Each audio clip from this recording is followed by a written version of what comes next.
a lot is about can Canvas behave like Google Classroom? So specifically, when you create an assignment in Google Classroom, there's the option where you can attach a Google document, and then when the students receive that, they all get their own individual copy to hand in and edit as their own, and they're not all working on the same document. And everyone says, oh, can this happen in Canvas? And of course it can. So here I am in my Canvas test site, and I'm just in the assignment bit. You could obviously do this from your modules.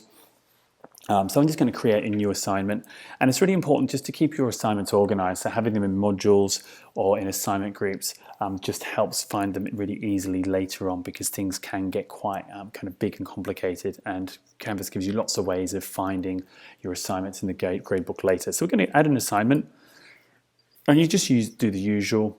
So you would say, assignment title here.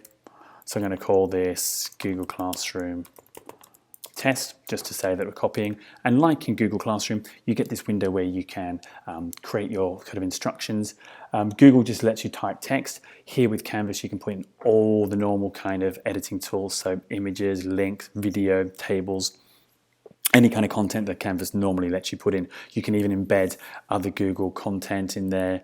There's YouTube videos, Quizlet, a whole load of stuff. So your instructions go here.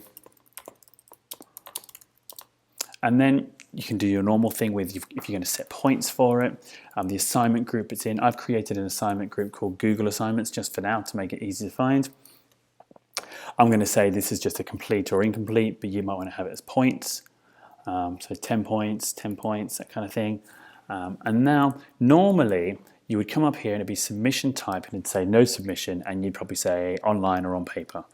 We can now get Canvas through what's called Learning Tools Interoperability to connect to other tools. So we've connected a bunch of different tools, Google being one of them.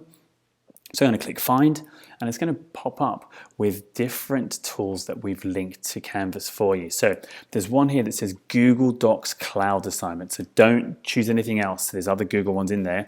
Google Docs Cloud Assignment. This allows you to pull in documents from Google Drive to Canvas, and the point is it will then use those as the basis of your assignment template. So here is my assignment template here in Google Drive, Canvas Google Drive tutorial. I mean, just to make it quick to find it, I'm just going to copy the name.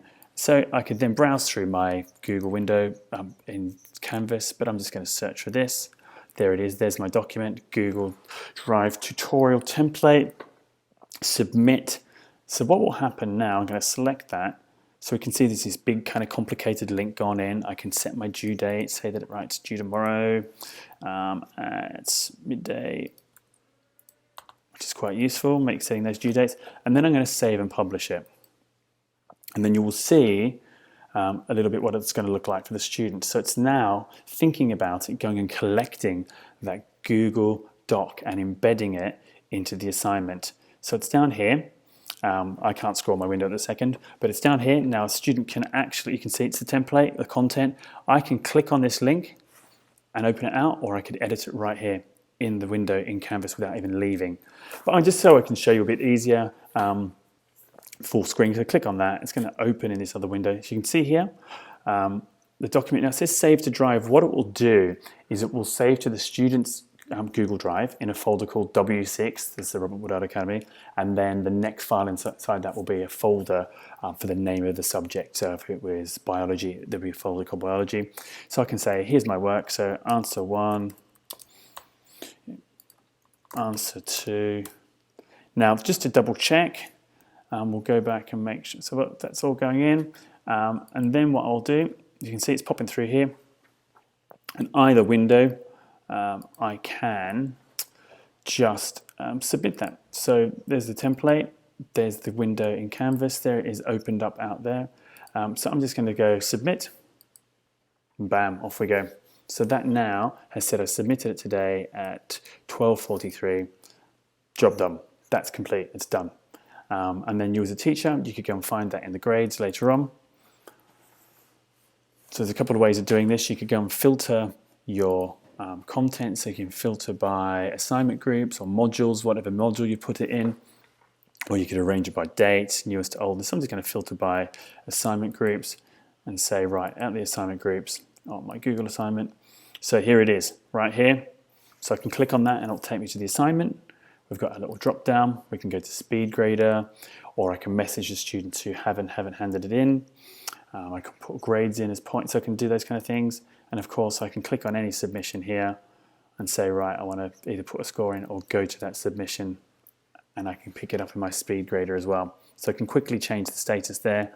So I'm just going to go to speed grader. I'll choose from here, speed grader, and you will see it will render through the Google Doc. Here we go, answer 1, answer 2. So it's rendered it straight through into Canvas. You can do your normal kind of put comments on it, or your little pull-outs and drop-outs if you want. Here is another comment. Give them this a grade if you want 8, and then submit. And there we go, and that is done, and that student shows as ticked and completed in there. So that's a really neat way of being able to get Google content as a template for students to submit work to you in Canvas.